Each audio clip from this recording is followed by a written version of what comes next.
Grand slam for Masters!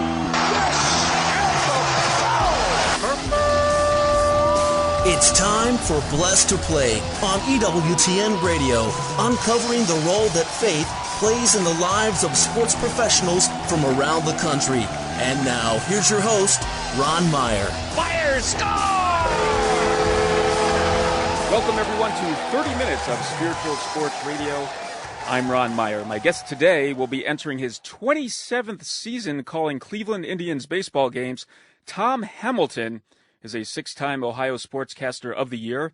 He was inducted in the Cleveland Association of Broadcasters Hall of Fame, and just this past year was presented with a Lifetime Achievement Award. Tom, welcome to Blessed to Play. Well, thank you, Ron. Good to be with you. Well, 26 years, and that's with this big league club in Cleveland, but there's more mileage in that voice before your gig in Cleveland with the Indians. How did the passion for broadcasting begin for you? Boy, I guess, I was probably like any other little kid growing up. We grew up on a dairy farm in Wisconsin, and, like any other kid, I dreamed of being a major league player someday, but I obviously wasn't good enough to play at that level. And so for me, the next thought was, what would be the next best thing if you aren't good enough to play in the big leagues? And for me, broadcasting big league baseball or being a play-by-play broadcaster for any of the major sports seemed like the best alternative, and I've been fortunate enough to realize that dream. Indeed. Now, you pay your dues similarly to what a young pro baseball player does, broadcasting in the minors. Was this a chance for you to try new things and come into your own as a broadcaster? Yeah, I think it's important for any young broadcaster to be able to work on your craft and to be able to do it in a market where you're allowed to get away with making mistakes, because so many times I speak to young people and they want to come out of college and immediately land a job in the big city, and that's all fine and dandy, but that doesn't allow you to make many mistakes when you're in a major market, and I think it really harms young people in trying to hone their craft and develop a style and develop a comfort level. So I started about as low as you could go in Shell Lake, Wisconsin, and just kind of worked my way up doing high school football, basketball, and baseball, and just kind of kept moving up the ladder as far as market size, and eventually got to Appleton, Wisconsin, where I could do Class A baseball, and that in turn would lead to Milwaukee, and then on to Columbus, where I did AAA. So yeah, I think it's vitally important to be able to make those mistakes without the pressure of being fired when you start out your career, and to develop your own style and not simply be on the air trying to mimic somebody that you've heard along the way. Blessed to Play, Ron Meyer. I'm chatting today with Tom Hamilton. He's the voice of the Cleveland Indians. Tom, talk about baseball in particular, and what drew you into broadcasting America's pastime? Well, I guess I've always loved the game. I love all sports, but baseball was always number one for me. And it just seemed like, again, growing up on a dairy farm in Wisconsin on those warm summer nights, to be able to listen to Earl Gillespie call the Milwaukee Braves. And then later on, when the Brewers came to town with Merle Harmon and Bob Uecker calling Brewer games, it just seemed like a great way to make a living. And it certainly has been. I mean, to be able to sit in all these great major league ballparks and have a great seat, and never have to buy a ticket, and get to watch the best people at their craft. To me, there's never, ever been a sport quite like baseball, and there never will be. Now, every veteran broadcaster has signature calls. You have those calls, and they've evolved for you over the course of the years. Do they come spontaneous in nature, or does it come with some predetermined thought? For me, I can't speak for other broadcasters, Ron, but for me, if I start trying to lay out a call, or, as you said, predetermine it or practice it, and I just think it comes across as staged and phony. And for me, spontaneity is what play-by-play is all about. If you're not able to be spontaneous, if you're not able to think on your feet, chances are you're not going to be very good at play-by-play, in particular radio, because while I also do college basketball on television. Far and away, radio is the true medium for play-by-play. When you're doing television play-by-play, you're not really doing play-by-play. The television camera is providing the play-by-play, and you're just kind of filling in the blanks here and there. But on radio, if you don't have that ability to be creative and, like I say, to think on your feet and be spontaneous, then I think it'll come across as phony and forced, and I think your audience will figure that out in a hurry. Now, going into your 27th season, you've worked with some of the greats of the game. You've seen broadcasting change in many respects. Talk about some of those changes. How is broadcasting today different from when you broke into the industry? Oh, boy. Well, I think, obviously, and I date myself because when I broke into the business, especially when you talk about baseball, from a major league standpoint, when I started in 1990, television, while it was important, wasn't the end-all that it seems to be now. I mean, let's face it, right now, for Major League Baseball teams, their local television contract really determines how much money they're able to spend, because everybody has a new ballpark now. When the Indians had a new ballpark in '94, they were one of only a couple of teams with a brand new ballpark, and so those clubs were able to derive most of their revenue from the new ballpark and the luxury suites, which nobody had at that time except those with new parks. I still think radio and baseball is a great marriage, because nobody is going to set aside, especially in the Midwest, they're not going to stay inside a house 162 times to watch a game on television. They've been cooped up all winter long, and they want to get out and enjoy summer, and that's why radio and baseball is still such a perfect marriage, because people are tuning in and out while they, go to Little League games or picnics or golf or whatever they may do. And but I think the biggest change is how much now television seems to drive all of the sports because of the revenue that's, driven by television. That and social media. I know that's a different topic, but I think social media may be the worst thing that's ever happened to sports. Blessed to play, Ron Meyer. I'm joined today by Tom Hamilton. He's the longtime voice of the Cleveland Indians. He'll be entering his 27th season calling games for the Tribe. Now, you worked alongside Herb Score, who I believe had 34 years calling Indians games before you took over as the chief play-by-play guy. Upon Herb's retirement, is there a broadcaster current or past who mentored you, or you related to their style and delivery? Yeah, I think, Ron, we're all a byproduct of where we were born and raised and who we listened to growing up. For me, being from Wisconsin, I was really fortunate because Wisconsin had so many really top broadcasters, and I'm talking about radio now, but as I mentioned, Earl Gillespie did the Milwaukee Braves in their heyday and would go on to do the Packers and Badgers, and there was an Eddie Doucette who was doing the Milwaukee Bucks on radio when they came into existence, and people like Gary Bender, who was then a longtime voice for CBS Sports, was working in Madison, and he was a great source of information and a guy that, I felt I learned a lot from him, and as well as a guy like Earl Gillespie. And then later when I moved to Milwaukee, Merle Harmon, who, of course, may be best known in New York for calling Joe Namath and the Super Bowl New York Jets on radio, and then did Major League Baseball for many years and worked for NBC Sports. So there were really a lot of top-notch guys that I got to listen to growing up, and people that later I got to meet and know somewhat that passed on along a lot of great advice. Now, Tom, I know you have broadcasted 2 World Series. Talk about some of your special moments in the booth over your career. Oh, gosh, nothing ever tops the first game. I mean, because it's much like a player. When you have worked your way up the ladder and you've come from doing high school to Class A to AAA baseball, getting to do a major league game almost seemed like, mission impossible, and that dream became a reality. And so nothing will ever top the first game in a major league stadium in 1990. And then after that, the 90s were filled with so many great moments with the Indians because they had been such a doormat for 40-plus years that I think the clincher against Baltimore to win the division title in September of 1995 was mammoth because of how you saw the city react to being in postseason play for the first time in 41 years.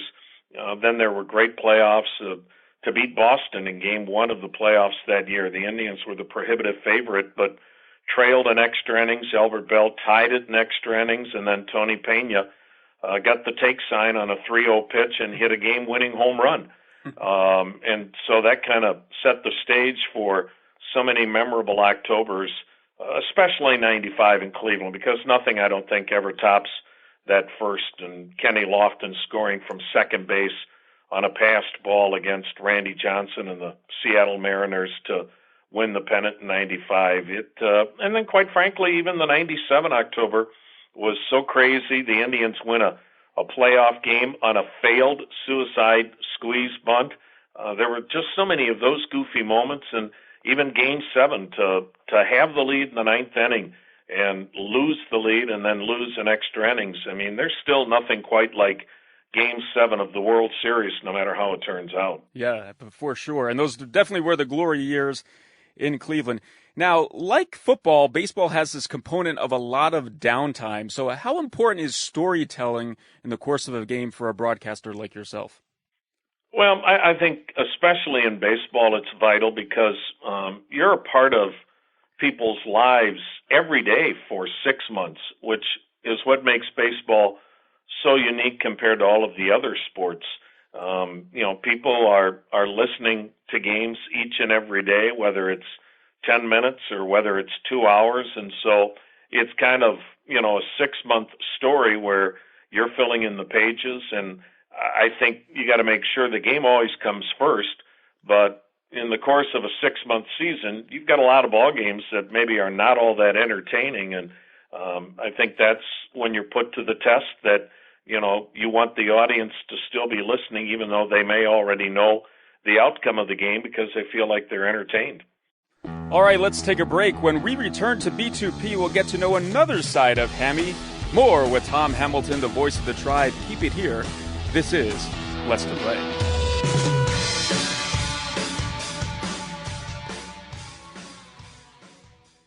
If it's happening at the Vatican, the United States, or anywhere else in the world, look to EWTN News for live coverage of landmark events in the life of the Church. From today's headlines to compelling interviews with Catholic newsmakers, EWTN News, only on the Global Catholic Network. It's never too late. I've just started listening to Catholic radio in the mornings to listen to Mass, and all of a sudden I feel like I'm at a place where I need to get back to my Catholic roots. Thank you for listening to EWTN Radio. Welcome back to Blessed to Play. And now, here's your host, Ron Meyer. Welcome back to Blessed to Play. Ron Meyer joined today by Tom Hamilton, who has been calling Cleveland Indians baseball games for over 25 years. He also can be heard broadcasting college basketball games in the Big Ten. One of the veterans of the industry, folks. Tom, I'd like to turn our discussion to something that is meaningful to you, and that is your life of faith. Was the Catholic faith a strong part of your formation growing up in Wisconsin? Oh, no question. It was, again, very strong part of my parents, and so, they obviously were the ones that introduced it to us, and we saw how they lived their faith and how important it was to them. And, I think all of us, my siblings, have tried to follow the lead of our parents. And, I can say without question it's a huge part of my life as well as my entire family. Now, so often our faith goes through hills and valleys, and there's times in our life when we depend on faith more readily. Was there anything in your life that precipitated you to turn to God in a more intense fashion and depend on Him? I don't think there was any one event or whatnot. I've just always realized how important it is. And I find a lot of people get faith when they're in trouble and they feel like they need God. Mm-hmm. And I've tried to stay away from that. I've tried to always maintain that, I don't become religious when I'm in trouble or when I'm asking for something. You try to live it each and every day because, the old adage we always tell our kids, if you want to hear God chuckle, tell him your plans. Because we all think we have these great plans, but it's really out of our hands many times. And so I think it has to be an important part of your life, the good times and the bad times. Yeah, that's very well put. We depend on God and on a daily basis and try to do his will. Let's talk about the sacraments of the church. For us as Catholics, they sustain us. There's grace. We encounter Christ in the sacraments, in particular the Eucharist. Talk about the sacraments, perhaps even the Eucharist, receiving God's body and blood, and how that strengthens you spiritually. Well, to me, I've tried to make daily Mass a part of my life. Now, there are times when that's not feasible, but I try to get to daily Mass as often as possible. And to me, the Eucharist is a great way to start the day. I think it's pretty selfish to think you only have to go to Mass one time a week. And again, I see a lot of people that feel like, well, I fulfilled my obligation. And, we've tried to teach our kids that, you don't try to do the bare minimum. And we've been very blessed, and, I feel like the good Lord's been really good to us, and the least you can do is try to make that as often a part of your daily routine as possible. Blessed to Play, Ron Meyer. I'm chatting today with Tom Hamilton. He's the longtime voice of the Cleveland Indians. We're talking about his life of faith. Tom, for Catholics especially, there's so many different devotions in the church and so many ways we could be sustained spiritually. Is there a common practice, perhaps a morning prayer or something that you turn to day in and day out to strengthen you? I've kind of had that routine where you have morning prayer and, before you go to bed. And I just think, even throughout the course of the day, you may say prayers here and there, whether you say the rosary when you're on a trip driving to Columbus to do a Big Ten basketball game. I just think, I've tried to make that, again, part of the norm and not something that's out of the ordinary. And I think if you do that, it becomes a habit, and it doesn't even seem like you're really doing anything that unusual, or certainly not doing anything that's a great sacrifice by any means. So I think the more a part of your life you make it, the more natural it seems, and the more of a habit it really becomes. Well, let's talk about faith in the culture of sports. Obviously, you're immersed in Major League Baseball, and there's Mass at many ballparks now, so you're able to receive the sacraments, especially for the ball players who Sundays may be constrained by an early game. This is a great benefit to them. Certainly, Tim Tebow has brought this to the forefront in recent years, and there's been a great discussion about the outward expression of faith. But talk about how you see faith in Major League Baseball. Has it increased over the years? There's more of an outward expression of players practicing their faith? That's a good question. I don't know that I see more of it. In fact, I wish we saw more of it as far as I'm not a big believer that you have to be pontificating and letting everybody know what you believe in and make a spectacle of it. I've never been big on that. And I really get tired of hearing about players that are born again or whatnot when it seems like it's convenient after they've had a bad year or they've been in trouble or whatnot. I just think sometimes that becomes an easy crutch, and it's not truly meaningful. I think like players are like the rest of society. I think we need to have more young people involved and realize how important it is to your life before it's too late. Now, your faith, being in Major League Baseball and your talents especially, I'm sure you recognize that your talents are a gift from God, but this may be a good expression for you to explain to maybe young people who want to be broadcasters. Talk about having a talent and then working hard also to hone that skill to the best of your ability.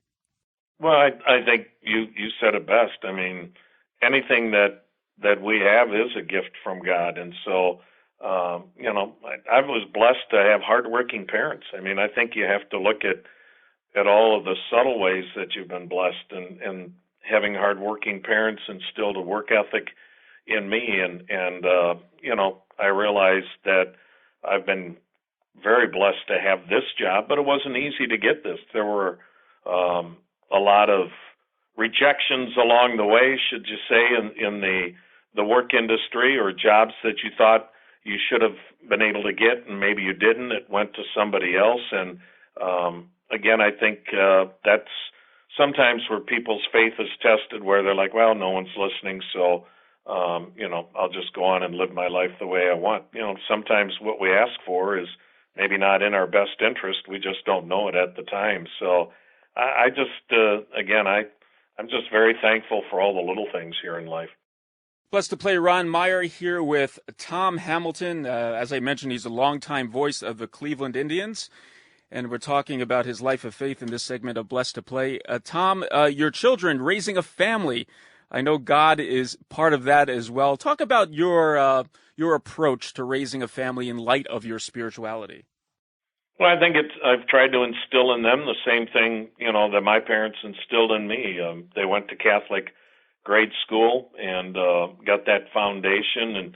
And I think, again, parents are the example that kids, look up to and follow. If they see that it's important to their mom and dad, that it's hopefully going to be important to them, and that they don't get caught up in, some of the aspects we see with young people today where, maybe it's not that big a deal. It is a big deal. And again, you want it to be habit forming for them, and have them realize that, God's there for them in the good times and the bad times, not just when you're struggling or you're only asking for help.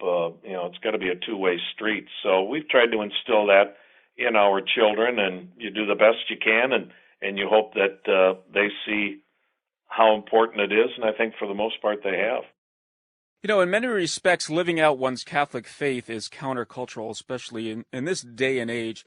Talk about the stability of being Catholic. I mean, certainly the morals of the Church don't change, the teachings in that respect. Has this been something that has solidified your faith, to see that the consistency of what the Catholic Church teaches? Yeah, I believe so. And again, I think it's even more important that you believe in it and not get swayed by what may or may not be going on in the Church. I mean, because at the end of the day, the Church is basically us, and priests and all religious people are human and have their fallacies and make the same mistakes we all make. And I try to make sure that I don't get caught up in what may be good or what may be negative as to what may or may not be going on in the Church. I think your faith has to be stronger than just what you see going on in the Church. I think that is something that can get rocked based on human frailties, and if you're influenced by that, then really your faith isn't as strong as you thought it was. Yeah, that is a great point, because we see human failings, even our own, but really what we're there for is to deepen our faith in Jesus Christ, and certainly the sacraments provide that for us. So what are we there for? Are we there for God, or are we there for people to have the best expression of their faith and be faithful to it? Certainly there is scandal, and that could shake a lot of people's faith who are weak, but we need to be steadfast and depend on God in those situations. Tom, some young people who may be listening to this show today, we're in a very sports-intensive culture, and I know that there's a lot of practice time that young boys and girls put into their sport, many, many hours, and their faith could be left on the back burner. Talk about the importance of faith and integrating that in one's athletic life. I know you have a son who played college baseball, maybe even made it up to the professional level, so you're hands-on with that approach. Yeah, again, I think we can all, whether it's sports or whatever we may be involved in life, get so consumed with going on in our lives and feel like there's not enough time in the day to get everything done. That's why you have to set time aside, and we've preached that to our children. I don't care how busy you are. We've had 2 boys play college baseball. One still is, and our oldest son, as you mentioned, played professionally in the minor leagues for 3 years, and they have found a way. I mean, again, I think it's like anything in life. There's always time you can set aside if you make it a priority. If you don't, then you've always got an excuse for why I was too busy or whatnot. Well, it seems like you were fine with the amount of time you put into, taking batting practice or whatever it might be that you're involved in, or singing if you're part of a group or whatnot. I think you've, again, got to set your priorities and realize how busy you may be. There's still time for God. And once you lose sight of that, that's when you're heading down the wrong path. Yeah, very well said. All right, Tom, what is your favorite play in baseball to call? Oh, boy. Man. I don't, it's granted, walk-off homers or game-winning hits are always special. But to me, there's just nothing quite like the very first pitch of a game. I mean, again, for me, it's a reaffirmation of how lucky and blessed I've been. Here I am doing another major league game, and there's nothing quite like the start of a game, because it's a blank canvas of paper that, in the next 2.5 to 3 hours, how's that paper going to look? Well, Tom Hamilton pursues excellence not only in the broadcast booth, but recognizes his life of faith is priority as well. Tom, I appreciate you taking some time out of your busy day so we can get to know another side of Hammy. I wish all good things for you and the tribe, and thank you for joining us right here on Blessed to Play. Thank you, Ron. It was my pleasure. Hey, Blessed to Play fans, check us out on the web at www.blessedtoplay.com. That's blessed, the number 2 play.com. You could like us on Facebook, and you could also follow the show right on Twitter at Blessed to Play. For Tom Hamilton, I'm Ron Meyer, asking you to compete well for the faith in your everyday life. You've been listening to Blessed to Play with host Ron Meyer on the EWTN Global Catholic Network. If you have a question or comment about today's show, feel free to email us at info@blessedtoplay.com. That's blessed, the number 2, play.com. You can also connect with the show on the web at www.blessedtoplay.com. Again, that's blessed, the number 2, play.com. Join us again next time for Blessed to Play on the EWTN Global Catholic Network.